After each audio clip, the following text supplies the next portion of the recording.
Hello friends, welcome to my channel top personalities. Mirabai भक्तिकाल की एक ऐसी संत है जिसका सब कुछ कृष्ण के लिए समर्पित था। यहाँ तक कि कृष्ण को ही वह अपना पति मान बैठी थी। भक्ति की ऐसी चरम अवस्था कम ही देखने को मिलती है।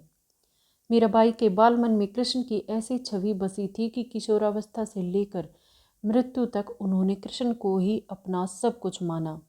जोधपुर के राठौड़ रतन सिंह की इकलौती पुत्री मीराबाई का जन्म 16वीं शताब्दी में हुआ था। बचपन से ही वह श्री कृष्ण भक्ति में समा गई थी।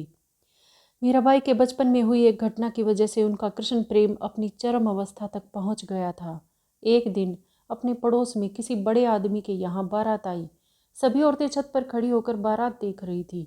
मीरा भी बारात देखने लगी। बारात को देखकर मीरा ने अपनी माता से पूछा कि मेरा दूल्हा कौन है। इस पर उसकी माता ने कृष्ण की मूर्ति की ओर इशारा करके कह दिया कि यही तुम्हारे दूल्हा हैं।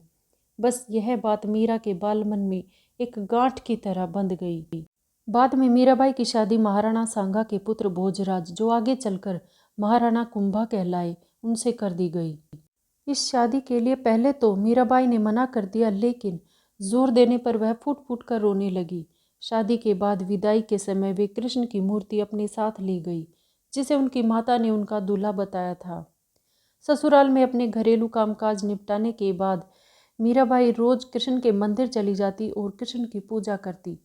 उनकी मूर्ति के सामने गाती और नृत्य करती। उनके ससुराल वाले तुलजा भवानी यानी दुर्गा जी को कुलदेवी मानते थे। जब मीरा ने कुलदेवी की पूजा करने से इनकार कर दिया तो परिवार वालों ने उनकी श्रद्धा भक्ति को मंजूरी नहीं दी। मीराबाई की ननद उदाबाई ने उन्हें बदनाम करने के लिए उनके खिलाफ एक साजिश रची।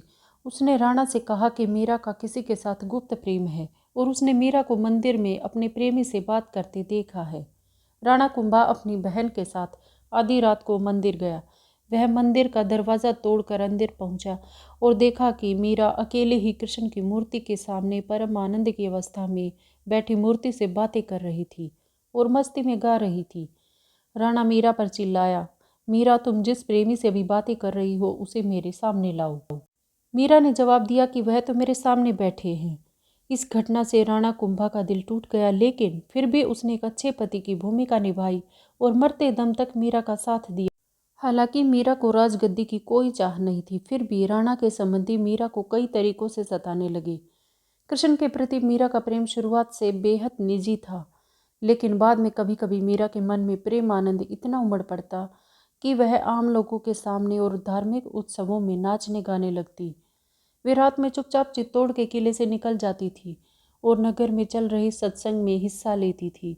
मीरा का देवर विक्रमादित्य, जो चित्तौड़गढ़ का नया राजा बना, बहुत कठोर था। मीरा की भक्ति, उनका आम लोगों के साथ घुलना मिलना और नारी मर्यादा के प्रति उनकी लापरवाही का उन्होंने कड़ा विरोध किया। उसने मीरा को मारने की कई बार कोशिश की। यहाँ तक कि एक बार उसने मीरा के पास फूलों की टोकरी में एक जहरीला सांप रखकर भेजा और मीरा को संदेश भिजवाया कि टोकरी में फूलों का हार है।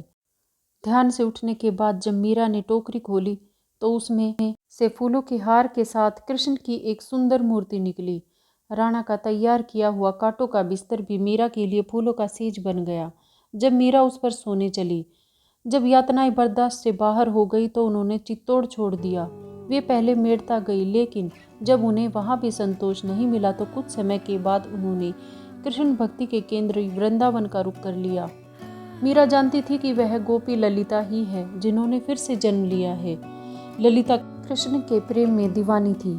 मीरा ने अपनी तीर्थ यात्रा जारी रखी। वे एक गांव से दूसरे गांव नाचती गाती पूरे उत्तर भारत में घूमती रही। माना जाता है कि उन्होंने अपने जीवन के अंतिम कुछ साल गुजरात के द्वारका में गुजारे। ऐसा कहा जाता है कि दर्शकों की पूरी भीड़ के सामने मीरा द्वारकाधीश की मूर्ति में समा गई।